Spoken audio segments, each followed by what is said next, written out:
La nuit du 24 décembre 1993 devait être magique dans la petite maison des Renaud, nichée au cœur des Alpes françaises. La neige tombait doucement derrière les fenêtres givrées, la cheminée crépitait en diffusant une chaleur réconfortante et toute la famille était réunie autour du sapin illuminé pour l'échange tant attendu des cadeaux. Mais à 20h30 précise, une chaise est restée vide. Celle de Mathis Renaud, un garçon de 13 ans aux yeux noisettes et au sourire contagieux. Mathis venait de se lever brusquement de table. Il avait entendu un bruit étrange provenant du jardin arrière, quelque chose entre un craquement sourd et un gémissement métallique. Sans même enfiler son manteau, il a ouvert la porte de la cuisine et s'est aventuré dans la nuit glacée. Sa mère, Élise, lui a crié de revenir immédiatement, mais il était déjà avalé par l'obscurité. Les minutes se sont transformées en heures. Mathis Renaud n'est jamais revenu. Et sous le sapin illuminé, son cadeau de Noël est resté intact. Un paquet rectangulaire enveloppé dans un papier rouge et or, orné d'un ruban argenté soigneusement noué. Ce cadeau allait devenir bien plus qu'un simple objet oublié. Il deviendrait le monument douloureux de cette absence, le symbole figé d'un temps qui s'était arrêté net cette nuit-là. Pendant 30 longues années, Élise Renaud a refusé catégoriquement de le déplacer ou de l'ouvrir, gardant au fond de son cœur brisé l'espoir irrationnel que son fils franchirait un jour cette porte et déchirerait enfin ce papier cadeau vieilli. Avant de continuer Armo avec notre histoire, marquez votre présence dans les commentaires en disant de quelle ville vous nous écoutez et quelle heure il est chez vous en ce moment. Montrez à l'algorithme que notre communauté est attentive aux 4 coins du monde. Et n'oubliez pas de vous abonner à notre chaîne pour atteindre l'objectif de 5000 abonnés, cela nous aidera énormément.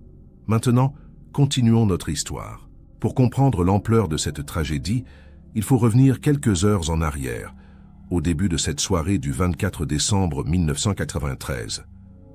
Les Renaud formaient une famille ordinaire de Chamonix, composée d'Élise, enseignante à l'école primaire, de Marc, son mari mécanicien, et de leurs 3 enfants. Sophie, l'aînée de 16 ans, Mathis, 13 ans, et le petit Thomas, qui n'avait que 7 ans. Ils habitaient une maison modeste, mais chaleureuse au pied du Mont Blanc, entourée de forêts de sapins et de voisins qu'ils connaissaient depuis toujours. Ce soir-là, comme chaque année, la famille avait respecté le rituel sacré du réveillon de Noël. Le repas traditionnel venait de se terminer. Dinde au marron, bûches glacées et vin chaud pour les adultes. Les enfants trépignaient d'impatience devant le sapin décoré avec soin, comptant mentalement les paquets qui portèrent leur nom. L'ambiance était joyeuse, presque féerique, avec les chants de Noël diffusés en sourdine par la vieille radio de la cuisine. Rien ne laissait présager le cauchemar qui allait s'abattre sur eux dans les minutes suivantes. Mathis était un garçon curieux et aventureux, toujours le premier à explorer les grottes près de la rivière ou à grimper aux arbres les plus hauts du quartier. Ses professeurs le décrivaient comme intelligent mais distrait, un rêveur perpétuel qui préférait observer les oiseaux par la fenêtre plutôt que de copier les leçons au tableau. Cette curiosité insatiable qui faisait sourire sa famille allait malheureusement le conduire vers sa disparition. Lorsqu'il a entendu ce bruit inexpliqué dans le jardin, son instinct d'explorateur a pris le dessus, sur toute prudence raisonnable. Personne dans la famille ne pouvait imaginer qu'en franchissant cette porte de cuisine, Mathis quittait leur vie pour toujours. La neige qui tombait ce soir-là a rapidement effacé toutes ces traces de pas, comme si la nature elle-même conspirait à faire disparaître le moindre indice. Dans les heures qui ont suivi, la magie de Noël s'est transformée en une angoisse suffocante qui ne quitterait plus jamais les murs de cette demeure. Et ce cadeau sous le sapin, initialement symbole de joie anticipée, deviendrait le gardien silencieux d'un mystère insoutenable. Les premières minutes après la disparition de Mathis ont été marquées par une confusion totale. Marc Renaud a d'abord cru que son fils était simplement allé aux toilettes ou dans sa chambre chercher quelque chose. Mais lorsqu'Élise a remarqué que la porte de la cuisine était restée entr'ouverte, laissant entrer un courant d'air glacial, l'inquiétude a commencé à s'installer. Marc s'est levé calmement, a enfilé ses bottes et est sorti dans le jardin en appelant le prénom de son fils. Sa voix résonnait dans la nuit froide, sans recevoir la moindre réponse. Après 10 minutes de recherches infructueuses autour de la maison, Marc est rentré précipitamment, le visage blême et les mains tremblantes. Il a saisi le téléphone mural de la cuisine et a composé le numéro des gendarmes locaux. À 23h15, soit moins de 3 heures après la disparition, une première patrouille arrivait sur les lieux. Les gendarmes ont immédiatement organisé une battue nocturne, mobilisant les voisins et même quelques membres de la communauté qui revenaient de la messe de minuit. Armés de lampes torches et de sifflets, une quinzaine de personnes ont ratissé les environs jusqu'à l'aube. La neige compliquait considérablement les recherches. Chaque empreinte potentielle était rapidement recouverte par les flocons qui ne cessèrent de tomber, créant un manteau blanc immaculé qui effaçait toute trace du passage récent de Matisse. Les chiens policiers, amenés en renfort le lendemain matin, ont perdu la piste à environ 50 mètres de la maison, près d'un petit chemin forestier rarement emprunté en hiver. Les maîtres chiens ont expliqué que les conditions météorologiques rendirent leur travail presque impossible, mais cette explication technique n'apportait aucun réconfort à la famille dévastée. Pendant ce temps, à l'intérieur de la maison, Sophie et Thomas étaient en état de choc. La jeune fille de 16 ans tentait courageusement de consoler son petit frère qui pleurait sans discontinuer, réclamant Matisse entre deux sanglots. Élise était effondrée sur le canapé, incapable de prononcer le moindre mot cohérent, fixant obsessionnellement la porte de la cuisine, comme si son fils allait la franchir d'une seconde à l'autre. Les cadeaux sous le sapin semblaient maintenant dérisoires, presque obscènes dans leur gaieté colorée qui contrastait violemment avec l'atmosphère de terreur qui s'était installée. Le 25 décembre au matin, la nouvelle de la disparition s'était répandue comme une traînée de poudre dans toute la vallée de Chamonix. Des dizaines de bénévoles se sont spontanément présentés pour participer aux recherches. On a fouillé méthodiquement les forêts environnantes, les grottes connues des randonneurs, les abris de montagne et même les granges abandonnées dans un rayon de plusieurs kilomètres. Des hélicoptères de la gendarmerie ont survolé la région, équipés de caméras thermiques censées détecter la présence d'un corps humain même sous la neige. Mais Matisse semblait s'être littéralement volatilisé. Les enquêteurs ont rapidement orienté leurs investigations vers plusieurs hypothèses. La première était celle d'un accident. Matisse aurait pu glisser et tomber dans un ravin ou s'être perdu dans la forêt et succomber à l'hypothermie en quelques heures seulement, à cause du froid extrême de cette nuit-là. La deuxième hypothèse, beaucoup plus sombre, était celle d'un enlèvement. Mais cette piste semblait peu probable dans une région aussi isolée, et à une heure où la plupart des habitants étaient chez eux pour célébrer Noël. Aucune voiture suspecte n'avait été signalée dans le secteur. La troisième hypothèse, murmurée à voix basse mais jamais officiellement évoquée devant la famille, était celle d'une fugue. Certains gendarmes se demandaient si Matisse n'avait pas prémédité sa disparition, profitant du moment de distraction familiale pour s'échapper. Mais cette théorie ne tenait pas la route.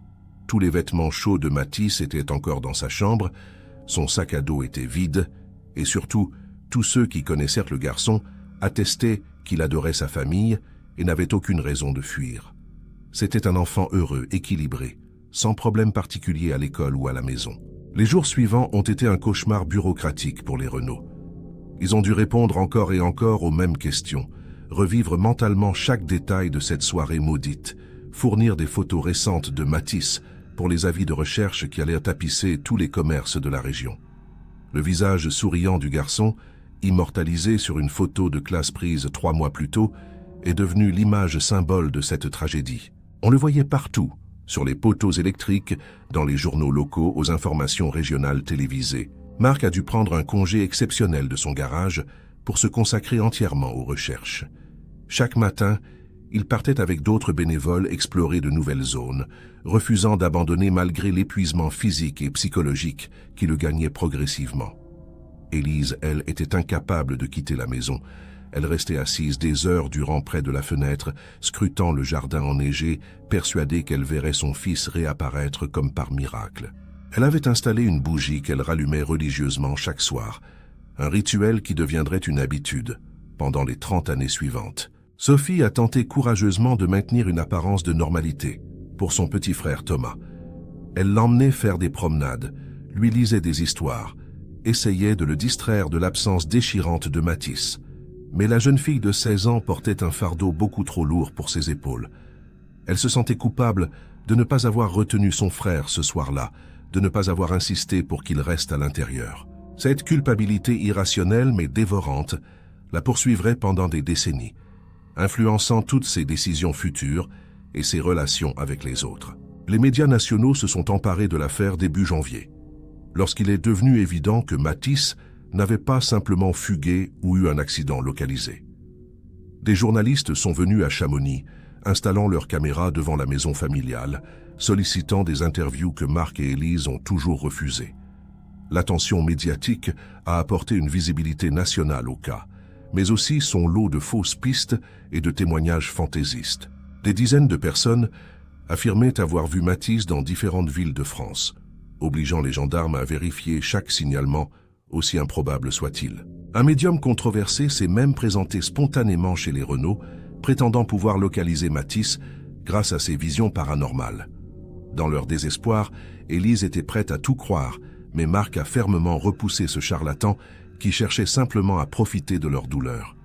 Cet épisode a révélé à quel point la famille était vulnérable, prête à s'accrocher au moindre espoir, même le plus irrationnel. Les escrocs et les opportunistes n'ont pas tardé à affluer, ajoutant une couche supplémentaire de souffrance à une situation déjà insoutenable.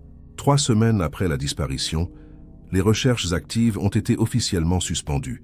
Les gendarmes ont expliqué qu'ils avaient épuisé toutes les pistes raisonnables, ratissé tous les secteurs accessibles, et qu'il fallait désormais attendre qu'un nouveau témoignage ou qu'une découverte fortuite relance l'enquête. Pour Marc et Élise, cette annonce équivalait à une condamnation à mort. C'était comme si les autorités déclaraient à leur fils définitivement perdu, effaçant officiellement l'espoir qui les maintenait encore debout. La famille était maintenant seule face à son deuil impossible, cette souffrance particulière de ne pas savoir. Le dossier de Matisse Renault a rejoint les archives des personnes disparues, un classeur poussiéreux dans un bureau de la gendarmerie où s'empilaient d'autres histoires tragiques, jamais résolues.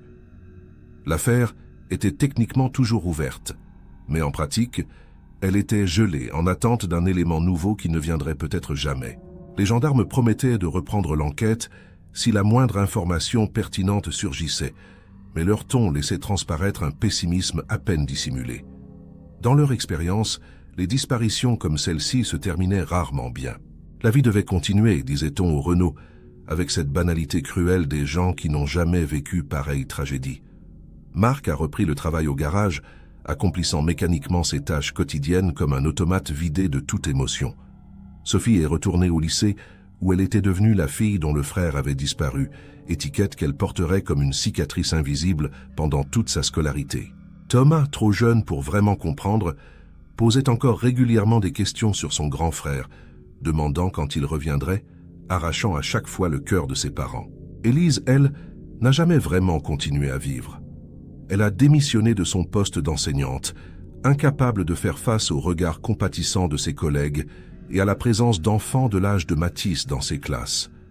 Elle est devenue l'ombre d'elle-même, une femme hantée qui survivait sans vraiment exister. Sa seule obsession était de maintenir la chambre de Matisse exactement comme il l'avait laissée, un sanctuaire figé dans le temps où elle passait des heures assise sur le lit, serrant contre elle le pull préféré de son fils qui gardait encore faiblement son odeur pendant les premiers mois. Et dans le salon, le cadeau de Noël non ouvert trônait toujours sous le sapin desséché qu'Élise refusait obstinément de démonter.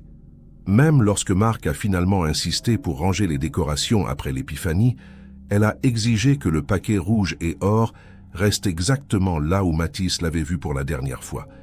Ce cadeau est devenu une relique, un objet quasi sacré que personne n'avait le droit de toucher. Au fil des années, le papier s'est fané, le ruban s'est terni, mais il est resté là, témoignage silencieux d'un Noël qui ne s'était jamais vraiment terminé. Les premiers anniversaires sans Matisse ont été des épreuves insupportables. Le 8 mars 1994, jour de ses 14 ans, Élise a préparé son gâteau préféré au chocolat, comme si de rien n'était, disposant 14 bougies qu'elle a allumées dans la cuisine vide avant de s'effondrer en larmes. Marc a trouvé sa femme recroquevillée sur le carrelage 2 heures plus tard, serrant convulsivement le gâteau intact contre sa poitrine. C'est à ce moment qu'il a réalisé qu'Élise ne se remettrait jamais de cette perte, que quelque chose en elle s'était irrémédiablement brisé cette nuit de Noël. Les Noëls suivants étaient devenus des moments de torture pure. La famille m'avait tenté la première année de maintenir une célébration minimale pour Thomas, mais l'absence criante de Matisse rendait tout insupportable. Progressivement, ils ont abandonné toute festivité, se contentant d'un repas simple et silencieux pendant que le reste du monde célébrait.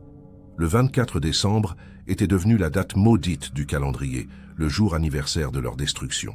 Sophie a quitté la maison dès qu'elle a pu, incapable de supporter l'atmosphère toxique de deuil perpétuel qui empoisonnait chaque pièce. Les années 90 se sont écoulées lentement, chaque saison apportant son lot de faux espoirs et de désillusions. Parfois, un randonneur trouvait des ossements dans la montagne, et les Renault vivaient des jours d'angoisse en attendant les résultats d'analyse ADN qui confirmaient invariablement qu'il ne s'agissait pas de Matisse. D'autres fois, un témoin affirmait avoir vu un jeune homme correspondant à sa description dans une ville lointaine, relançant brièvement une enquête qui se terminait toujours en impasse. Chaque fausse alerte était comme rouvrir une plaie à peine cicatrisée. Au tournant du millénaire, l'affaire Matisse Renault était tombée dans l'oubli médiatique. D'autres disparitions, d'autres tragédies avaient capté l'attention du public et des journalistes. La famille vivait désormais dans une forme d'isolement social, évitée par des voisins qui ne savaient plus quoi dire après toutes ces années. Comment demander des nouvelles à des parents dont l'enfant a disparu il y a 7 ans, 10 ans, 15 ans? Le silence devenait plus facile que la confrontation avec cette douleur qui ne semblait jamais diminuer. Les Renault étaient devenus des fantômes dans leur propre communauté. Marc avait vieilli prématurément. À 50 ans, il en paraissait 70, les cheveux complètement blancs, le dos voûté par le poids invisible de la culpabilité et du chagrin. Il continuait mécaniquement à travailler au garage, mais ses mains tremblaient parfois au-dessus d'un moteur. Son esprit dérivant vers cette nuit de 1993 et les 1000 choses qu'il aurait pu faire différemment. Pourquoi n'avait-il pas accompagné son fils dans le jardin? Pourquoi n'avait-il pas verrouillé la porte?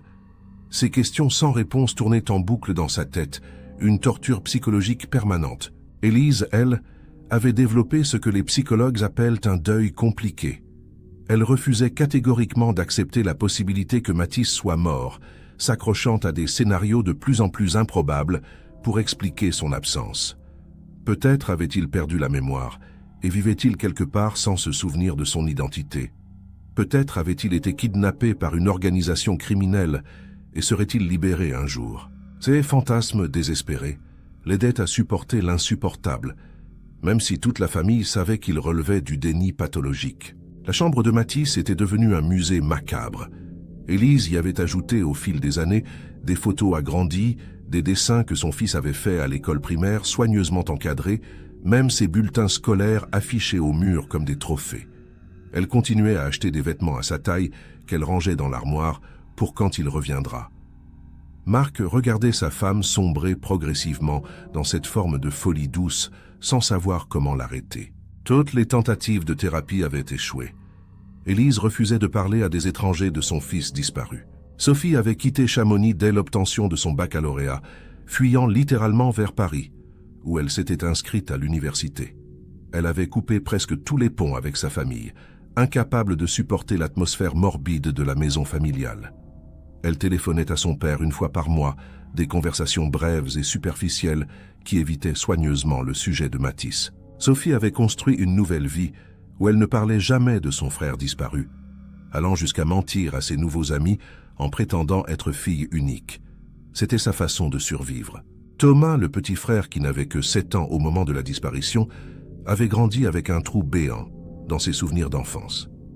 Il gardait une image floue de Matisse, comme une photo surexposée où les détails s'effacent progressivement. Était-ce vraiment son frère qu'il se rappelait, ou l'image qu'on lui en avait racontée? À 20 ans, il étudiait à Grenoble, visitant ses parents par obligation familiale plutôt que par plaisir. La maison de son enfance lui donnait des frissons, comme si les murs eux-mêmes étaient imprégnés de tristesse. L'affaire est brièvement revenue sous les projecteurs en 2003, 10 ans après les faits, lorsqu'une émission télévisée consacrée au Cold Case a consacré un reportage à la disparition de Matisse Renault. Des criminologues amateurs et des détectives privés à la retraite ont réexaminé le dossier, proposant de nouvelles théories plus ou moins farfelues. Certains suggéraient qu'un tueur en série inconnu sévissait dans les Alpes dans les années 90. D'autres évoquaient des réseaux de trafic d'enfants internationaux. Aucune de ces pistes n'a mené nulle part, mais l'émission a au moins eu le mérite de maintenir le nom de Matisse dans la mémoire collective. Suite à cette émission, la gendarmerie a rouvert officiellement le dossier et réexaminé les éléments avec les nouvelles technologies disponibles. Des analyses ADN plus sophistiquées ont été effectuées sur des cheveux retrouvés dans la chambre de Matisse, créant un profil génétique qui serait comparé à toute découverte future de restes humains non identifiés. Des logiciels de vieillissement numérique ont généré des images de ce à quoi Matisse pourrait ressembler à 23 ans. Des portraits robots diffusés dans les médias et sur les premiers sites Internet spécialisés dans les personnes disparues. Mais une fois encore, l'enthousiasme initial s'est rapidement essoufflé. Les quelques nouveaux témoignages recueillis se sont révélés contradictoires ou impossibles à vérifier. Un homme affirmait avoir vu un adolescent correspondant à la description de Matisse à la gare de Lyon en 1995, mais ne pouvait fournir aucun détail précis. Une femme prétendait que son voisin de palier à Marseille ressemblait étrangement aux images vieillies, mais l'homme en question avait un alibi solide prouvant qu'il vivait déjà dans cette ville bien avant 1993. L'enquête piétinait encore. Marc a commencé à boire. Pas de manière spectaculaire, pas au point de perdre son travail, mais suffisamment pour que sa famille s'inquiète. Chaque soir, il descendait une demi-bouteille de whisky dans le garage, assis sur un vieux tabouret entouré d'outils qu'il ne rangeait plus.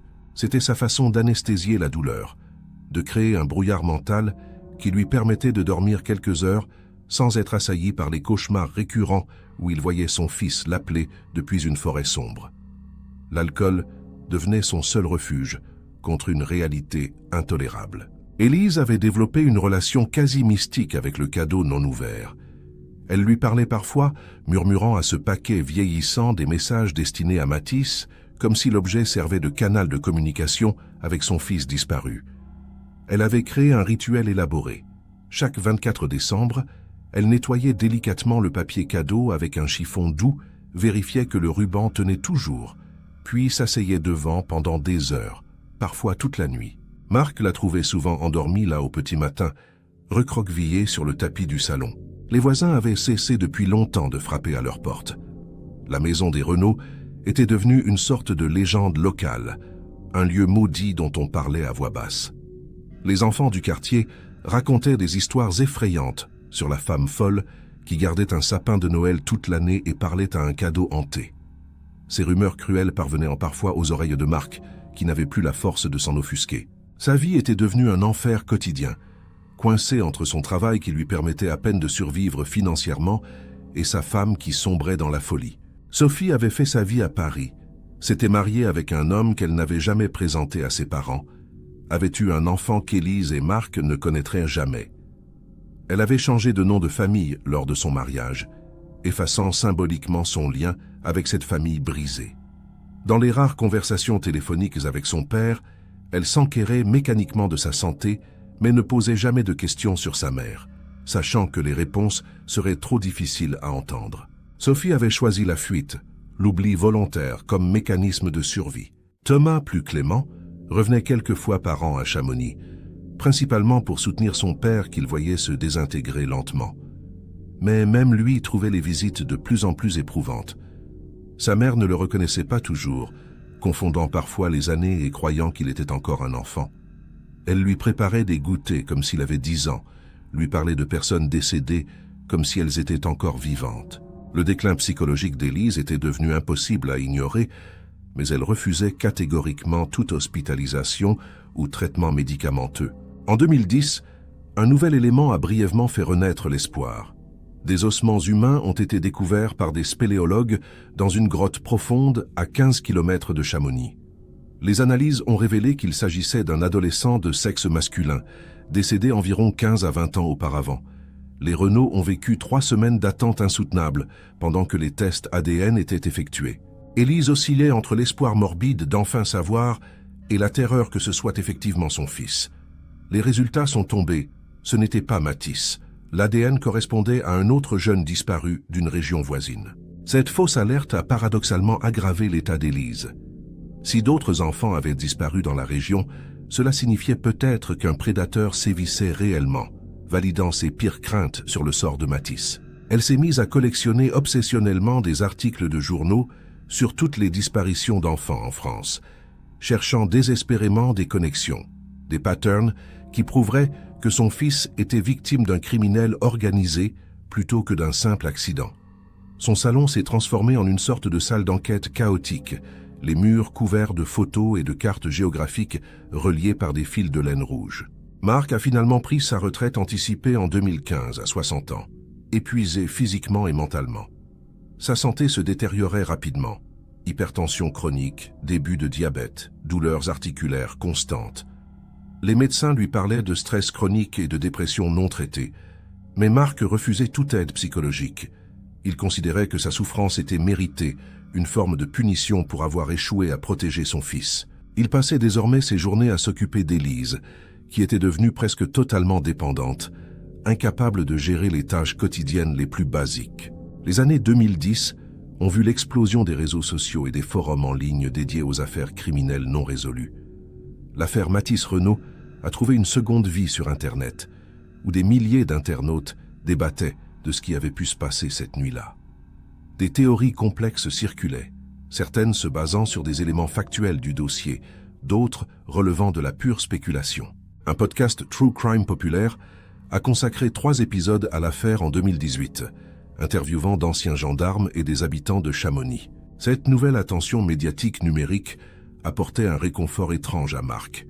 Savoir que des inconnus à travers la France et même au-delà continuaient à penser à Mathis, à chercher des réponses, donnait un sens à ses 25 années de souffrance.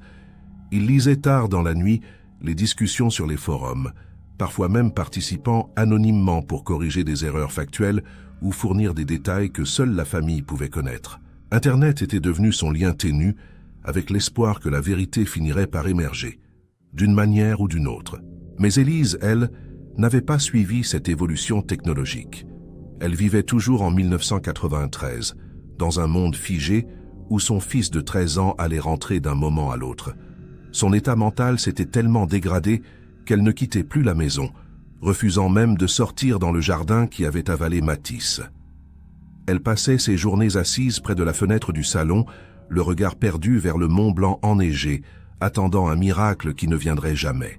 Mark la nourrissait, l'aidait à se laver, gérait ses médicaments comme on s'occupe d'un enfant. En 2020, la pandémie mondiale a isolé encore davantage les Renault. Déjà reclus socialement, ils ont vécu le confinement comme une continuation de leur enfermement volontaire qui durait depuis des décennies. Sophie n'a pas donné de nouvelles pendant des mois, trop occupée par sa propre famille et ses propres problèmes. Thomas, confiné à Grenoble, téléphonait régulièrement mais ne pouvait pas rendre visite. Mark se retrouvait absolument seul pour gérer Élise, dont l'état continuait de se détériorer. À 65 ans, il était épuisé, au bord de l'effondrement total. C'est finalement à l'été 2023 que la situation a atteint son point critique. Élise est décédée brutalement d'un AVC massif, foudroyée en quelques heures malgré l'intervention rapide des secours. Elle avait 68 ans, mais en paraissait 90, usée prématurément par 3 décennies de chagrin ininterrompu. Mark l'a trouvée effondrée dans le salon, à quelques mètres du cadeau de Noël qu'elle avait gardé pendant exactement 29 ans, 8 mois et 17 jours. C'était comme si elle avait tenu jusqu'à ce qu'elle ne puisse physiquement plus continuer, son corps cédant finalement sous le poids accumulé de la tristesse. Les funérailles d'Élise ont été d'une tristesse infinie. Sophie est revenue de Paris pour la première fois en 15 ans, choquée de découvrir l'état de délabrement de la maison familiale et l'apparence fantomatique de son père. Thomas était là aussi, silencieux et les yeux rouges. Ils étaient une dizaine dans l'église, principalement des vieux voisins qui se souvenaient encore des Renault d'avant le drame. Le prêtre a évoqué avec délicatesse la mère qui n'avait jamais cessé d'espérer, une formulation pudique pour décrire 30 ans de folie douce. Élise a été enterrée au cimetière de Chamonix, sa tombe portant 2 noms, le sien et celui de Mathis. Après l'enterrement, Sophie et Thomas se sont retrouvés face à une tâche monumentale, trier la maison familiale que leur père ne pouvait plus entretenir seul. Mark était devenu une coquille vide après la mort d'Élise, comme si le dernier fil le rattachant à la vie venait de se rompre. Il passait ses journées assis dans le fauteuil du salon, le regard dans le vide, ne mangeant que lorsque ses enfants le forçaient. Sophie et Thomas ont rapidement compris qu'ils ne pourraient plus vivre seuls et ont commencé à chercher une maison de retraite médicalisée dans la région. La maison était dans un état déplorable. 30 ans de négligence avaient créé un chaos indescriptible. Des piles de journaux jaunis montaient jusqu'au plafond dans certaines pièces. La cuisine était à peine fonctionnelle. Des traces d'humidité couvraient les murs. Mais le plus troublant restait le salon, véritable capsule temporelle figée en décembre 1993. Le sapin desséché était toujours là, miraculeusement encore debout, ses aiguilles tombées formant un tapis brun sur le sol. Et dessous, le cadeau de Noël, ce paquet rouge et or qui avait traversé 3 décennies sans jamais être touché. Sophie ne pouvait pas regarder ce cadeau sans ressentir un malaise profond. C'était la matérialisation de tout ce qui n'allait pas dans cette famille, le symbole d'un deuil impossible et d'une obsession malsaine. Elle voulait le jeter immédiatement, brûler cette relique morbide et tout ce qu'elle représentait. Mais Thomas, plus sensible, estimait qu'il devait au moins savoir ce qu'il contenait avant de prendre une décision. Pendant 3 jours, ils ont débattu en évitant soigneusement le sujet devant leur père, qui semblait de toute façon ailleurs, perdu dans ses pensées. La chambre de Mathis était encore plus perturbante. Élise l'avait transformée en sanctuaire obsessionnel. Des centaines de photos tapissaient les murs, certaines encadrées, d'autres simplement punaisées. Des vêtements neufs encore, avec leurs étiquettes, remplissaient l'armoire, achetés au fil des années dans des tailles de plus en plus grandes, suivant théoriquement la croissance de Mathis s'il avait vécu. Sur le bureau, des cahiers d'école jaunis côtoyaient des jouets d'enfants. C'était comme visiter le tombeau d'un pharaon, tout avait été préservé pour l'au-delà. Sophie a découvert avec horreur un journal intime que sa mère avait tenu pendant toutes ces années. Des centaines de pages manuscrites adressées directement à Mathis, racontant les événements quotidiens de leur vie, comme s'il allait rentrer un jour et rattraper tout ce qu'il avait manqué. L'écriture devenait progressivement plus désordonnée, les phrases moins cohérentes, témoignant de la détérioration mentale graduelle d'Élise. Les dernières entrées, datant de quelques jours avant son AVC, étaient presque illisibles.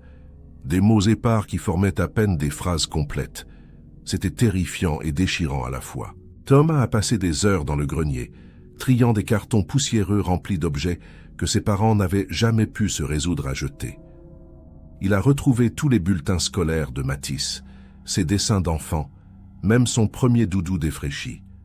Chaque objet était une piqûre de rappel de ce frère qu'il avait à peine connu, cette présence fantôme qui avait empoisonné toute son enfance.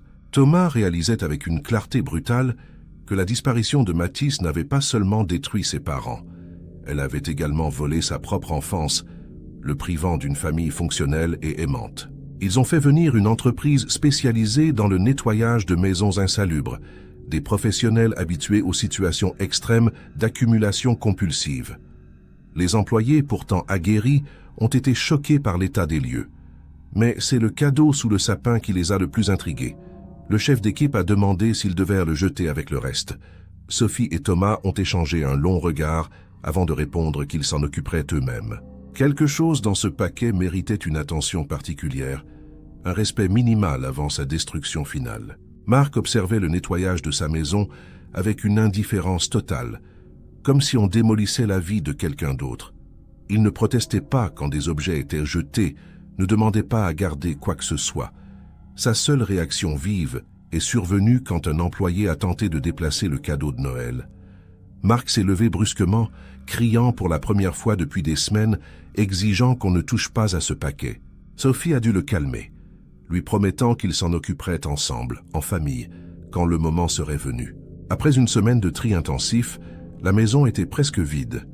Les meubles avaient été donnés à des associations caritatives, les vêtements recyclés, les papiers administratifs organisés. Il ne restait que l'essentiel, quelques photos de famille choisies soigneusement, des documents légaux importants, et ce maudit cadeau qui trônait maintenant seul au centre du salon vide, encore plus incongru dans cet espace dépouillé. Le moment de vérité approchait, et Sophie sentait son anxiété monter. Qu'allait-il découvrir? Était-ce vraiment important après toutes ces années? Un soir, alors que Marc était couché, Sophie et Thomas se sont retrouvés assis par terre dans le salon, le paquet entre eux deux. La maison silencieuse amplifiait chaque bruit. On entendait le vent siffler dehors à travers les volets mal fermés. Thomas a proposé d'attendre le lendemain, de le faire avec leur père, mais Sophie a secoué la tête. Elle voulait en finir, arracher ce pansement une bonne fois pour toutes. Si le contenu était perturbant ou douloureux, mieux valait qu'il le découvre d'abord pour pouvoir gérer la réaction de Marc. Le papier cadeau, après 30 ans, était devenu cassant comme du parchemin ancien. Sophie l'a délicatement détaché, prenant garde à ne pas le déchirer, bien qu'elle ne sache pas vraiment pourquoi elle prenait ces précautions. Le ruban argenté s'est défait facilement. Dessous apparaissait une boîte en carton standard, de celle qu'on utilisait dans les années 90 pour emballer les jouets. Rien d'écrit sur l'extérieur, aucune indication du contenu. Sophie a soulevé le couvercle lentement, le cœur battant inexplicablement fort dans sa poitrine. À l'intérieur, protégé par du papier de soie jauni, se trouvait ce qui semblait être un jeu vidéo pour Super Nintendo, la console que Mathis désirait tant cette année-là.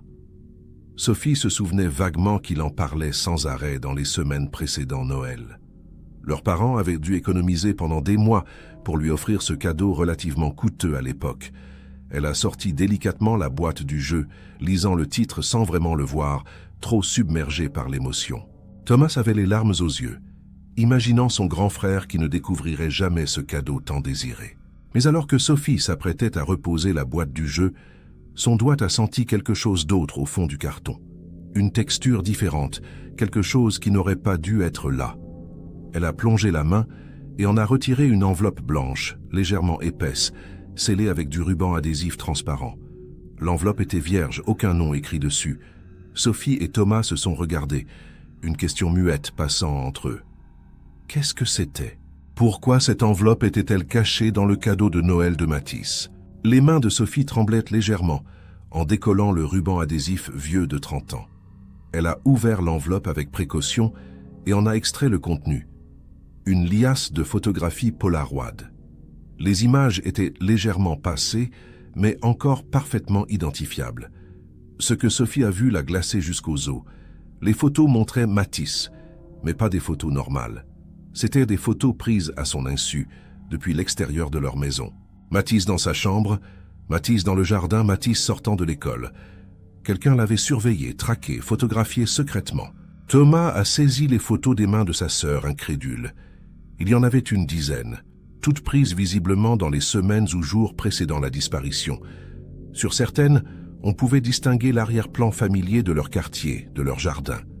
La dernière photo de la pile était la plus terrifiante. Elle montrait Mathis à travers la fenêtre de la cuisine, exactement celle qu'il allait franchir le soir de sa disparition. Au dos de cette photo, quelqu'un avait griffonné un message au stylo bleu, bientôt. Un seul mot, mais qui contenait une menace glaciale. Sophie s'est levée brusquement, prise de nausée.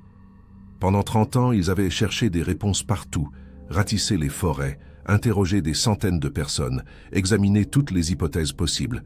Et la preuve capitale se trouvait là, dans le salon familial, dissimulée dans un cadeau de Noël que personne n'avait osé ouvrir. Quelqu'un avait planifié l'enlèvement de Mathis. Quelqu'un l'avait surveillé pendant des jours, peut-être des semaines. Et cette personne avait eu accès à leur maison, à ce cadeau assez longtemps pour y cacher ses photos avant le soir de Noël. Thomas examinait l'enveloppe sous tous les angles, cherchant d'autres indices. Il a remarqué quelque chose que Sophie avait manqué dans sa panique, une feuille de papier pliée tout au fond de l'enveloppe. Il l'a dépliée avec des gestes précautionneux. C'était une lettre manuscrite, datée du 20 décembre 1993, 4 jours avant la disparition. Le texte était court mais glaçant. « Tu croyais que ta famille était en sécurité. Tu avais tort. Mathis me connaît. Il me fait confiance. Quand tu liras ceci, il sera trop tard. » Pas de signature, juste ces phrases énigmatiques écrites d'une main ferme et assurée. La découverte changea instantanément la nature de l'affaire. Ce n'était plus une disparition inexpliquée, un accident tragique ou une fugue improbable. C'était officiellement un enlèvement prémédité, probablement perpétré par quelqu'un que Mathis connaissait, quelqu'un en qui il avait confiance. Sophie a immédiatement appelé la gendarmerie, réveillant un officier de permanence au milieu de la nuit pour lui expliquer fébrilement ce qu'ils venèrent de trouver. L'homme, d'abord sceptique, est devenu brutalement très attentif quand elle a mentionné les photographies et la lettre. Il lui a ordonné de ne toucher à rien d'autre et a promis qu'une équipe serait là dès l'aube. Cette nuit-là, ni Sophie ni Thomas n'ont pu fermer l'œil. Ils sont restés assis dans le salon vide, les photos étalées devant eux comme les pièces d'un puzzle macabre qu'ils tentèrent de résoudre. Qui avait pris ces photos? Comment cette personne avait-elle eu accès au cadeau avant qu'il soit placé sous le sapin? La lettre mentionnait que Mathis connaissait son ravisseur. Était-ce un voisin, un ami de la famille, Un enseignant? Un membre éloigné de la famille? Les possibilités tournaient dans leur tête, chacune plus horrible que la précédente. Quand Marc s'est réveillé le lendemain matin et qu'ils lui ont expliqué ce qu'ils avaient découvert, quelque chose s'est rallumé dans ses yeux éteints. Pour la première fois depuis des années, peut-être depuis la disparition elle-même, Marc semblait à nouveau connecté au présent, à la réalité. Une vérité concrète remplaçait 30 ans d'incertitude dévastatrice. Il a examiné les photos longuement, pleurant silencieusement, touchant du bout des doigts le visage de son fils capturé à son insu par un prédateur. C'était insupportable et libérateur à la fois. Il savait enfin. Mathis n'était pas parti de son plein gré. On le lui avait volé. Les gendarmes sont arrivés à 7 heures du matin. Une équipe technique complète avec du matériel moderne d'analyse. Ils ont photographié chaque élément, prélevé des échantillons pour rechercher des empreintes digitales ou de l'ADN sur l'enveloppe et les photos. Le commandant en charge de l'affaire, un homme d'une 50aine d'années, qui n'était même pas encore gendarme en 1993, a expliqué à la famille que cette découverte changeait absolument tout. Le dossier inactif depuis des décennies allait être rouvert en priorité absolue, avec des moyens modernes qui n'existaient pas à l'époque des faits. L'analyse de l'écriture manuscrite sur la lettre et au dos de la photo serait comparée à des bases de données. Les photographies Polaroid elles-mêmes pourraient fournir des informations. Le type exact de pellicule utilisée, peut-être des traces sur le cadrage révélant la hauteur ou la position du photographe. Les gendarmes voulaient également interroger toutes les personnes qui avaient eu accès à la maison des Renault dans les jours précédant Noël 1993. 30 ans plus tard, les souvenirs seraient flous, mais certains détails pourraient ressurgir maintenant qu'on savait précisément ce qu'on cherchait. La nouvelle de cette découverte a rapidement filtré dans les médias locaux, puis nationaux. L'affaire Mathis Renault, sortie de l'oubli médiatique, faisait à nouveau la une. Des journalistes se sont massés devant la maison familiale, demandant des interviews que Sophie et Thomas ont catégoriquement refusées. Mais l'information était devenue publique. Après 30 ans de mystère, une preuve capitale venait d'être découverte dans le cadeau de Noël jamais ouvert. L'histoire avait quelque chose de si cinématographique que les chaînes d'information continues en ont fait leur sujet principal pendant plusieurs jours. Sur les réseaux sociaux et les forums dédiés au cold case, l'affaire a littéralement explosé. Des milliers d'internautes débattaient des implications de cette découverte, proposaient des théories sur l'identité du ravisseur, analysaient chaque détail des rares photos publiées par la presse. Certains internautes qui avaient vécu à Chamonix dans les années 90 commençaient à partager leurs souvenirs, mentionnant des personnes qu'ils trouvaient étranges à l'époque. Chaque piste, aussi mince soit-elle, était transmise aux enquêteurs qui devaient trier le signal pertinent du bruit inutile. Marc, galvanisé par cette découverte, semblait avoir retrouvé une raison de vivre. Il a commencé à coopérer activement avec les gendarmes, leur fournissant des listes exhaustives de toutes les personnes qui avaient fréquenté leur maison en décembre 1993. Des noms ressurgissaient de sa mémoire. Le facteur qui livrait toujours personnellement les colis, le plombier venu réparer une fuite la semaine avant Noël, le cousin éloigné passé déposer des cadeaux, l'ami de Mathis qui venait souvent jouer aux jeux vidéo. Chaque nom était vérifié, chaque personne encore vivante était contactée pour un nouvel interrogatoire. L'enquête relancée a pris une ampleur considérable. Une cellule spéciale a été constituée à la Gendarmerie nationale, réunissant des experts en enlèvement d'enfants, des profileurs criminels et des spécialistes des cold cases. Le commandant Durieux, qui dirigeait l'équipe, avait étudié le dossier original pendant des semaines avant de rencontrer la famille.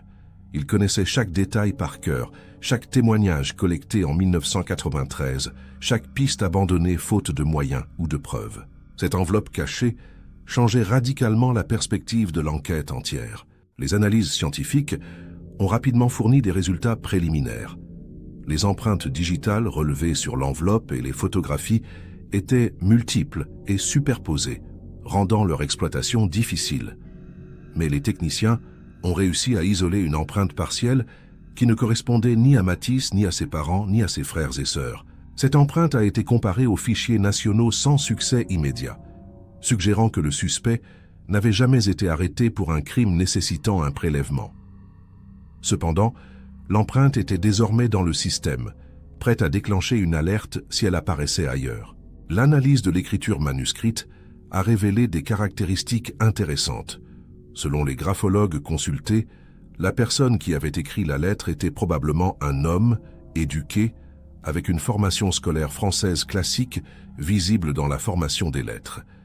L'écriture était ferme, sans tremblement, indiquant quelqu'un de confiant, peut-être même arrogant.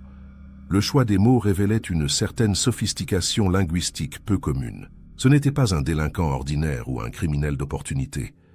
C'était quelqu'un d'intelligent, de calculateur, qui avait planifié méticuleusement son acte. Les photographies Polaroid ont également livré leurs secrets.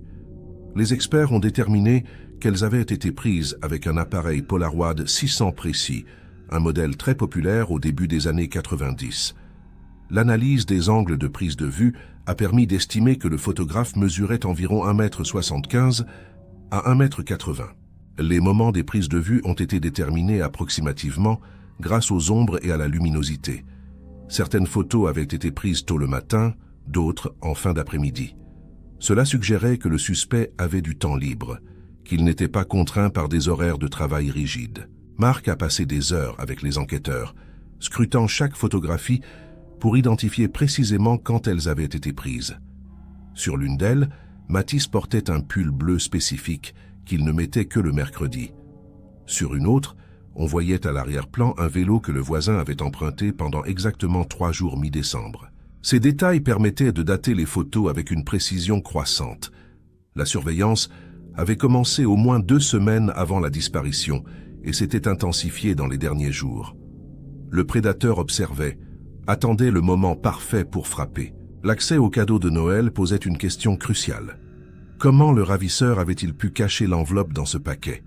Élise achetait toujours les cadeaux plusieurs semaines à l'avance et les cachait dans le grenier jusqu'au 24 décembre au matin, moment où elle les disposait sous le sapin.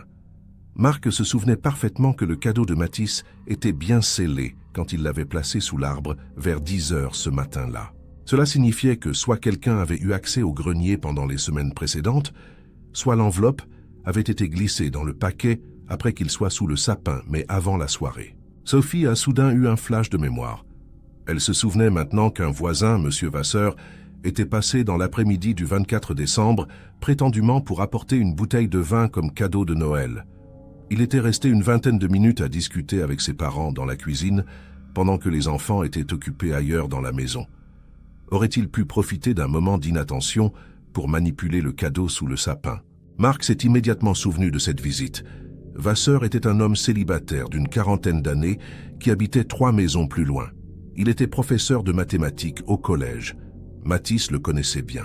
Les gendarmes ont immédiatement cherché à localiser Henri Vasseur. Les recherches ont révélé qu'il avait déménagé de Chamonix en 1995, seulement 2 ans après la disparition de Matisse. Il avait donné sa démission de l'Éducation nationale et était parti sans laisser beaucoup de traces. Ses anciens collègues se souvenaient d'un homme étrange, solitaire, qui ne participait jamais aux événements sociaux. Certains trouvaient qu'il s'intéressait un peu trop aux élèves, passant beaucoup de temps avec certains après les cours sous prétexte de soutien scolaire gratuit. Matisse avait été l'un de ces élèves. La piste Vasseur est rapidement devenue prioritaire. Les enquêteurs ont retracé son parcours après Chamonix. Il avait brièvement enseigné dans un collège près de Lyon, puis avait encore déménagé vers Toulouse en 1988. En 2001, il avait complètement disparu des registres officiels. Plus de déclaration d'impôts, plus d'adresses connues, plus de comptes bancaires actifs. Soit il était décédé sans que personne le signale, soit il avait volontairement effacé ses traces pour vivre sous une autre identité. Cette disparition suspecte renforçait les soupçons qui pesaient maintenant lourdement sur lui. Des mandats de perquisition ont été délivrés pour fouiller les anciennes résidences de Vasseur, bien que l'espoir de trouver des preuves, après tant d'années, soit mince. À Lyon, l'appartement qu'il avait occupé avait été rénové plusieurs fois depuis son départ. À Toulouse, sa dernière adresse connue était une chambre meublée dans un immeuble délabré qui avait depuis été démoli. Les enquêteurs interrogeaient tous ceux qui l'avaient connu, récoltant des témoignages troublants. Une ancienne propriétaire se souvenait qu'il recevait parfois des visiteurs nocturnes, toujours de jeunes adolescents qui repartaient tard dans la nuit. Parallèlement, l'équipe technique analysait les photos avec des logiciels modernes de traitement d'images.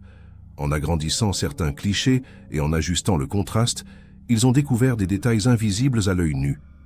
Sur l'une des photos prises depuis l'extérieur de la maison, On distinguait vaguement une ombre au premier plan, probablement celle du photographe projeté sur une surface. Cette ombre a permis de confirmer l'estimation de la taille du suspect et révélait qu'il portait ce qui ressemblait à un long manteau et peut-être un chapeau ou une casquette. Thomas, de son côté, s'était plongé dans les archives numériques de l'époque.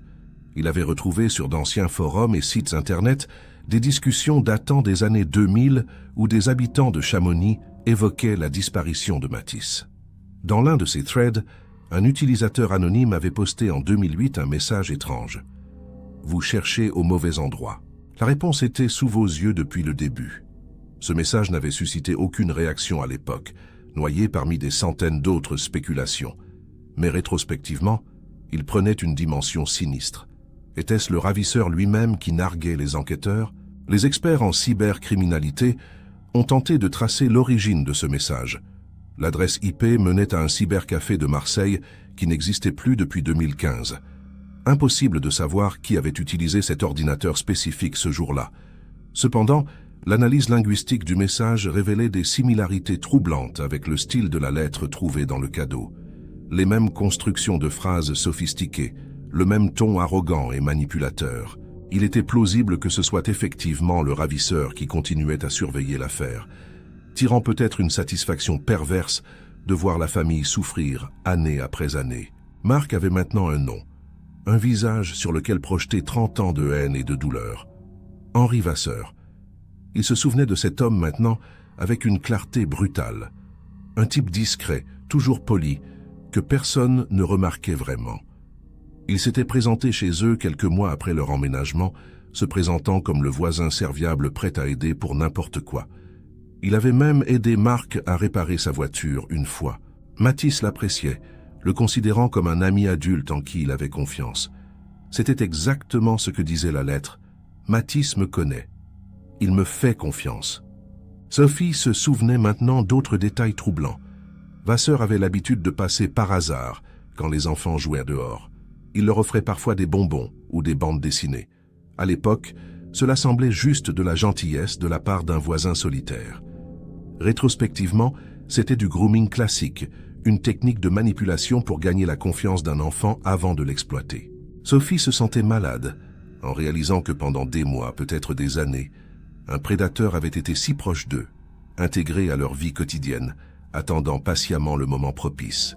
La photo de Vasseur extraite de son dossier d'enseignant a été diffusée dans tous les médias nationaux.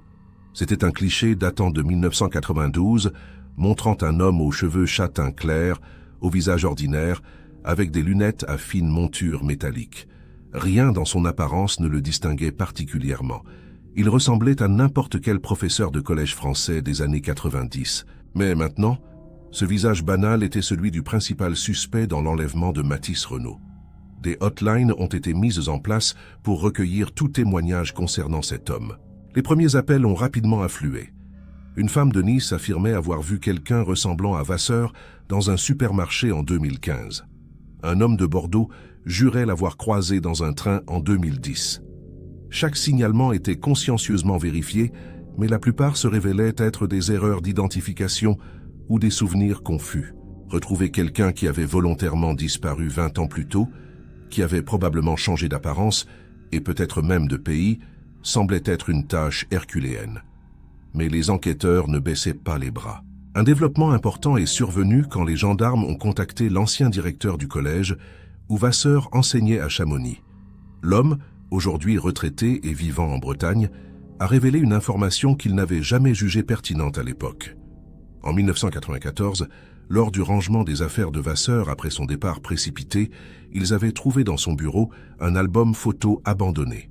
L'album contenait des dizaines de photos d'élèves, prises apparemment à leur insu, dans la cour de récréation, à la sortie du collège, parfois même dans des lieux publics du village. Troublé, mais ne sachant pas vraiment quoi faire de cette découverte, le directeur avait simplement jeté l'album. Cette révélation était cruciale. Elle établissait un pattern de comportement. Vasseur photographiait secrètement des enfants bien avant la disparition de Matisse. C'était son modus operandi, sa façon d'observer et de sélectionner ses cibles potentielles. Les enquêteurs ont immédiatement lancé une recherche dans toutes les affaires de disparition d'enfants en France entre 1990 et 2005, période pendant laquelle Vasseur était actif. Il cherchait des cas présentant des similitudes. Enfants de 12 à 14 ans, garçons de préférence, disparus dans des circonstances inexpliquées, dans des zones où Vasseur avait vécu ou enseigné. Les résultats de cette recherche transversale ont glacé le sang des enquêteurs. 4 autres cas présentaient des similarités troublantes. Un garçon de 13 ans disparu à Lyon en 1996, exactement quand Vasseur y enseignait. Un autre à Toulouse en 2000, quelques mois avant que Vasseur ne disparaisse lui-même des registres. Dans les 2 cas, les investigations initiales n'avaient jamais abouti. Les enfants semblaient s'être volatilisés sans laisser de traces. Et dans les 2 cas, l'école des victimes comptait un professeur de mathématiques correspondant à la description physique de Vasseur, bien qu'il ait peut-être utilisé un nom différent. Cette découverte transformait l'affaire Mathis Renaud en quelque chose de bien plus vaste et terrifiant. Henri Vasseur n'était probablement pas un ravisseur occasionnel qui avait agi une seule fois sous le coup d'une impulsion. Il était potentiellement un prédateur en série qui avait opéré pendant des années, changeant de ville avant que les soupçons ne se cristallisent, laissant derrière lui une traînée de familles détruites et d'enfants disparus. Le nombre de ces victimes potentielles était impossible à établir avec certitude, mais il pouvait être considérable. Marc a appris cette information lors d'une réunion avec les enquêteurs, et elle l'a littéralement brisé une seconde fois. Pendant 30 ans, il s'était demandé pourquoi. Pourquoi son fils? Qu'avait-il fait pour mériter ça? Maintenant, il savait, ce n'était pas personnel. Mathis n'était qu'une victime parmi d'autres, sélectionnée au hasard par un monstre qui répétait compulsivement le même schéma criminel. Cette réalisation n'apportait aucun réconfort, au contraire. Elle rendait la tragédie encore plus absurde, encore plus insupportable. Son fils avait été sacrifié à la pathologie d'un prédateur sadique. Les familles des autres victimes potentielles ont été contactées. Retrouver ces gens après 20 ou 25 ans était difficile. Certains avaient déménagé, d'autres étaient décédés. Mais ceux qu'on a pu joindre ont immédiatement reconnu la douleur familière dans les yeux de Marc quand ils se sont rencontrés lors d'une conférence organisée par la gendarmerie. Ils formaient un club que personne ne voulait rejoindre, liés par le fil invisible d'un même bourreau.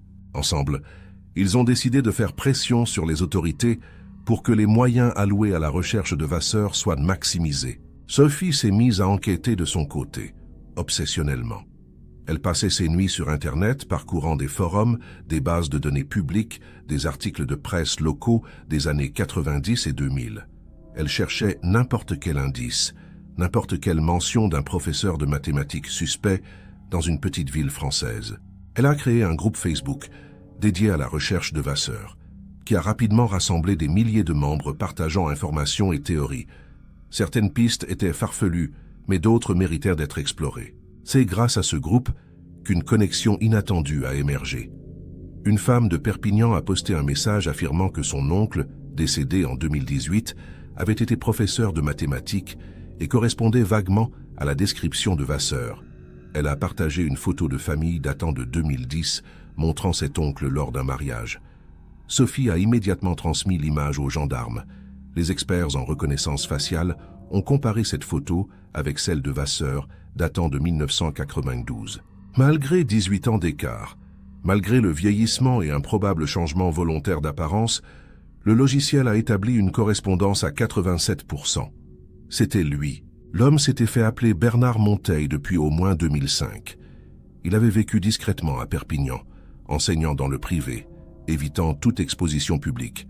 Sa nièce était choquée d'apprendre que son oncle apparemment gentil et discret était en réalité un fugitif recherché. Elle a accepté de coopérer pleinement avec l'enquête, fournissant tout ce qu'elle savait sur la vie de Bernard pendant ces dernières années. Malheureusement, l'homme était mort d'un cancer en 2018 et avait été incinéré. Il avait emporté ses secrets dans la tombe, ne laissant qu'un appartement modeste et quelques effets personnels. Les gendarmes ont perquisitionné l'appartement que Vasseur-Monteil occupait jusqu'à sa mort. Ces effets avaient été stockés dans un garde-meuble par sa nièce qui n'avait pas encore eu le courage de les trier. Dans des cartons poussiéreux, les enquêteurs ont fait des découvertes glaçantes. Un disque dur externe contenait des milliers de photos d'enfants, certaines innocentes prises dans des lieux publics, d'autres beaucoup plus dérangeantes. Parmi elles, des dizaines de photos de Mathis Renaud, bien plus que les 10 trouvées dans le cadeau. Il y avait aussi des photos d'autres enfants, probablement les autres victimes, documentant minutieusement leur surveillance. Plus terrible encore, les enquêteurs ont trouvé ce qui ressemblait à un journal. Des centaines de pages manuscrites où Vasseur détaillait froidement ses crimes, décrivant ses acquisitions, comme il les appelait cyniquement. Il y parlait de Matisse, racontant comment il l'avait attiré dans sa voiture le soir de Noël en prétendant avoir besoin d'aide pour porter quelque chose. Le garçon, confiant, était monté sans hésiter. Vasseur avait roulé pendant des heures vers une destination inconnue. Le journal ne précisait pas où il avait emmené ses victimes, ni ce qu'il en avait fait exactement, mais le sous-entendu était clair et atroce. Marc a demandé à lire ce journal, malgré les avertissements des enquêteurs qui le prévenaient que le contenu serait insupportable. Il voulait savoir, comprendre les derniers moments de son fils. Pendant 3 jours, enfermé dans une salle d'interrogatoire accompagné d'un psychologue, il a lu page après page les confessions détaillées d'un monstre. Ce qu'il y a découvert l'a détruit d'une manière différente de ses 30 années d'incertitude. Maintenant il savait, et cette connaissance était une malédiction dont il ne pourrait jamais se défaire. Il savait ce que Matisse avait vécu, ce qu'il avait ressenti, comment cela s'était terminé. Les révélations contenues dans le journal de Vasseur ont permis de localiser approximativement où il emmenait ses victimes. Il mentionnait une propriété isolée dans les montagnes, héritée d'un parent décédé, où personne ne venait jamais. Les enquêteurs ont épluché les registres fonciers, cherchant toute propriété ayant appartenu à la famille Vasseur dans les régions montagneuses du sud de la France. Après des semaines de recherche, ils ont identifié un petit chalet abandonné dans les Pyrénées-Orientales, enregistré sous le nom de la grand-mère maternelle de Vasseur, décédée en 1988. Une expédition massive a été organisée vers ce chalet perdu en pleine montagne, accessible seulement par un chemin forestier à peine praticable. Les gendarmes, accompagnés d'une équipe médico-légale complète, ont pénétré dans la bâtisse délabrée en avril 2024.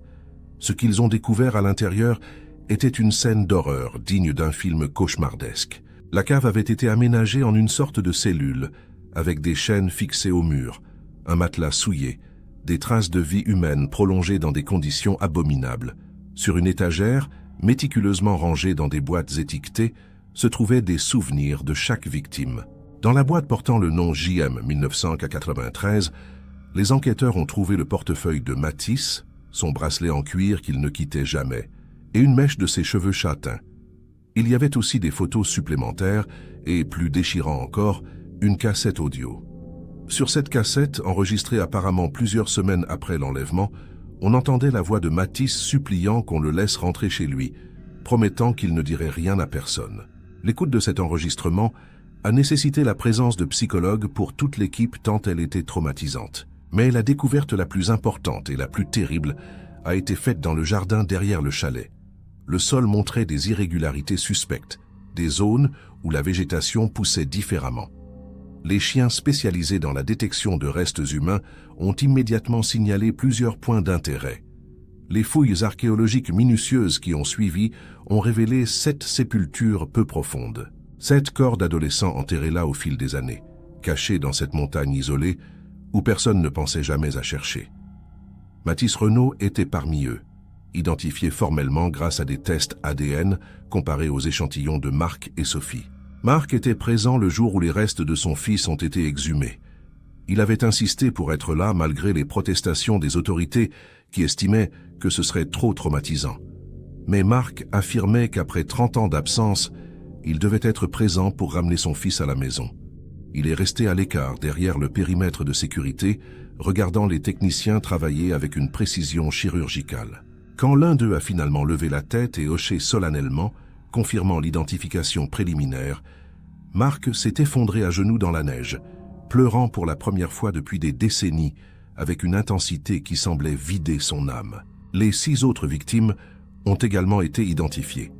Il s'agissait effectivement des garçons disparus à Lyon et Toulouse, dont l'enquête avait établi le lien avec Vasseur, mais aussi de 3 autres, dont la disparition n'avait même jamais été reliée entre elles.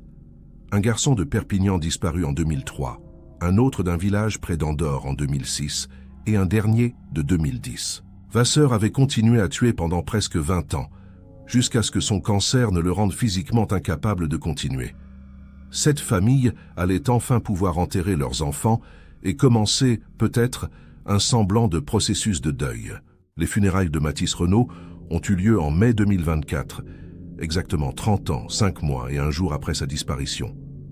Toute la ville de Chamonix s'est mobilisée pour rendre hommage au garçon qu'il n'avait jamais oublié, malgré le temps écoulé. L'église était pleine à craquer, des centaines de personnes venues présenter leur respect, beaucoup trop jeunes pour avoir connu Mathis, mais conscientes du poids symbolique de ce moment. Marc, Sophie et Thomas étaient au premier rang, entourés des familles des 6 autres victimes, qui avaient tenu à être présentes par solidarité. Le cercueil de Mathis, porté par 6 gendarmes en grande tenue, contenait les restes retrouvés dans les Pyrénées, ainsi que des objets qui avaient appartenu à son fils et que Marc avait soigneusement sélectionnés. Le pull bleu qu'il portait sur l'une des photos prises par Vasseur. Le jeu vidéo de cette Super Nintendo qu'il n'avait jamais pu découvrir. Et l'enveloppe contenant les photographies et la lettre qui avait finalement permis de résoudre le mystère. Marc voulait que tout soit réuni, que cette histoire cauchemardesque soit complète, enfermée avec Mathis pour toujours. Le prêtre a prononcé une homélie sobre, évitant les platitudes habituelles pour parler franchement de l'horreur de cette histoire et de la force extraordinaire qu'avait nécessité la survie de cette famille pendant 3 décennies. Il a mentionné Élise, la mère qui n'avait jamais cessé d'espérer, et comment elle gardait maintenant compagnie à son fils dans la tombe voisine. Il a parlé de justice tardive, mais justice quand même, du soulagement terrible de savoir enfin. Et il a mentionné les 6 autres garçons, morts de la même main criminelle, dont les familles connaissaient maintenant la même douleur et le même soulagement paradoxal. Sophie, qui n'avait pas pleuré depuis des années, a fondu en larmes pendant toute la cérémonie. Elle réalisait combien cette tragédie avait façonné chaque aspect de sa vie d'adulte. Ses relations difficiles, son incapacité à faire confiance, sa fuite perpétuelle vers l'avant pour ne pas regarder en arrière. La découverte de ce qui était arrivé à Mathis avait fissuré l'armure émotionnelle qu'elle avait construite pendant 3 décennies. Pour la première fois, elle pouvait pleurer son frère ouvertement, reconnaître sa douleur au lieu de la fuir. C'était libérateur et dévastateur à la fois. Thomas a pris la parole à la fin de la cérémonie. D'une voix tremblante mais claire, il a lu une lettre qu'il avait écrite à ce frère qu'il avait à peine connu, mais qui avait hanté toute son existence. Il lui parlait de la vie qu'il avait manquée, des Noëls sans joie, des anniversaires marqués par l'absence plutôt que la célébration. Il lui parlait aussi de leurs parents, de l'amour dévorant qui les avait consumés, du sacrifice qu'avait représenté le maintien de ce cadeau pendant toutes ces années. « Tu étais aimé », répétait Thomas. « Tu l'es toujours. Et maintenant, tu peux enfin te reposer. » Le cortège funèbre jusqu'au cimetière s'étendait sur plusieurs centaines de mètres. Des dizaines de voitures suivaient le corbillard dans les rues de Chamonix. Les commerces avaient baissé leurs rideaux en signe de respect. Les passants s'arrêtaient sur les trottoirs, certains se signant, d'autres simplement la main sur le cœur. C'était comme si toute la ville pleurait collectivement, libérant 3 décennies de tristesse contenue. Mathis Renaud n'était pas seulement le fils de Marc et Élise.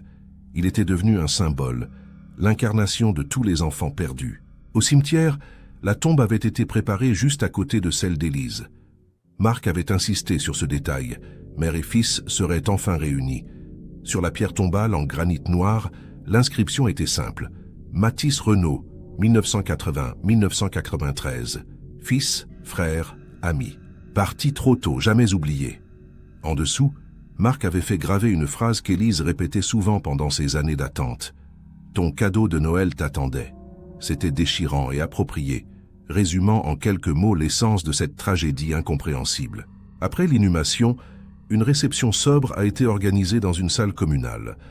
Les gens parlaient à voix basse, partageant des souvenirs de Mathis pour ceux qui l'avaient connu, ou exprimant leur sympathie pour ceux qui découvrèrent l'histoire.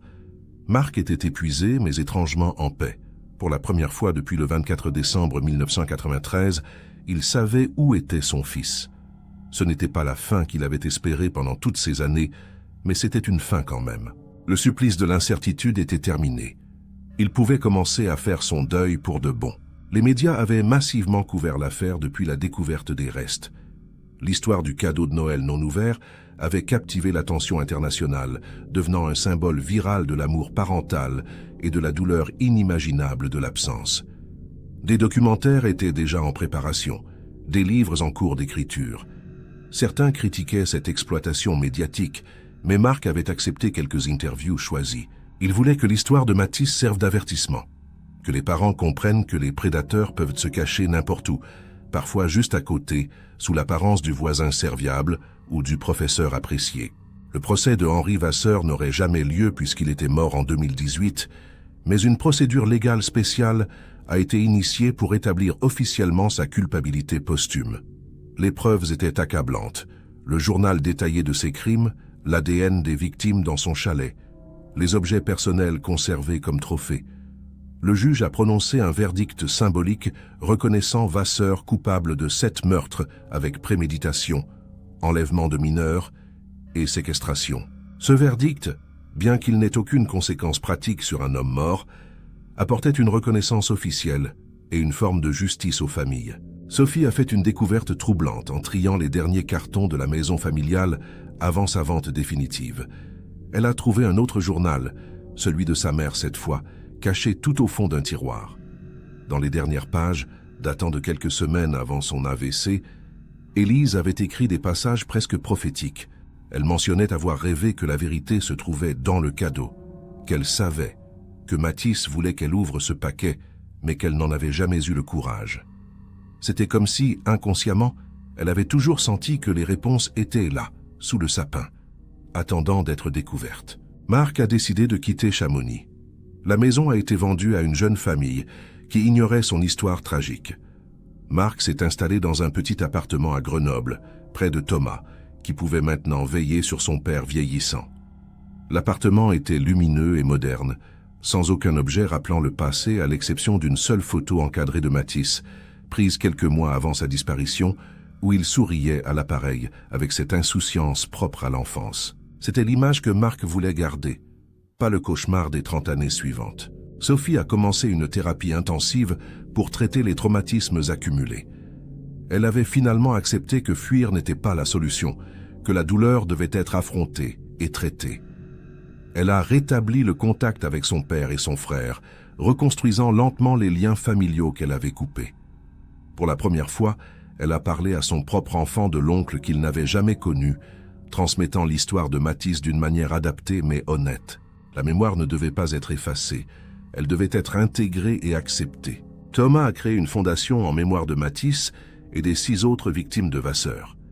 La fondation œuvrait pour la prévention des enlèvements d'enfants, la formation des parents et des éducateurs à reconnaître les signes de grooming et le soutien aux familles de personnes disparues.